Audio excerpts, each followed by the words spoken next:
جی بالکل، خیبر پختونخوا کے دیگر اضلاع کی طرح سوات میں بھی جنگلات پر آگ لگنے کا سلسلہ بتدریج جاری ہے۔ سوات مرغزار میں 3 دن سے جنگلات پر آگ لگی ہے، جسے اب تک کافی حد تک کنٹرول کر لیا گیا۔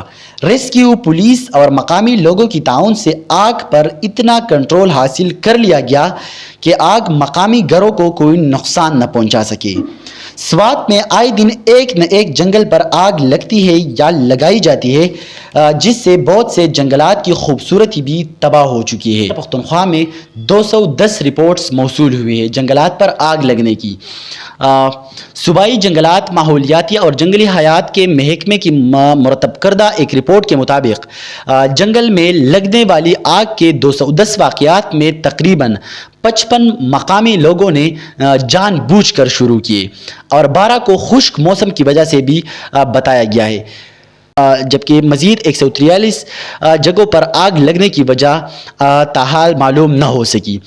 یہ اعداد و شمار 23 مئی سے تقریباً اب تک کی جو رپورٹس موصول ہوئی ہے اس کے مطابق سوات کے لوگ بھی اپنے وزیر اعلیٰ محمود خان سے درخواست کرتے ہیں کہ اس معاملے پر سختی سے نوٹس لیا جائے۔ یاد رہے کہ گزشتہ دنوں بھی ایسے ہی کچھ لوگ ڈی سی سوات کے ہدایات پر قانون کے کٹہرے میں پہنچا دیے گئے تھے، لیکن اب بھی سوات کے کئی جنگلات پر آگ لگی ہوئی ہے، جسے مقامی لوگ اور ریسکیو 1122 کے اہلکار بجھانے میں مصروف ہیں۔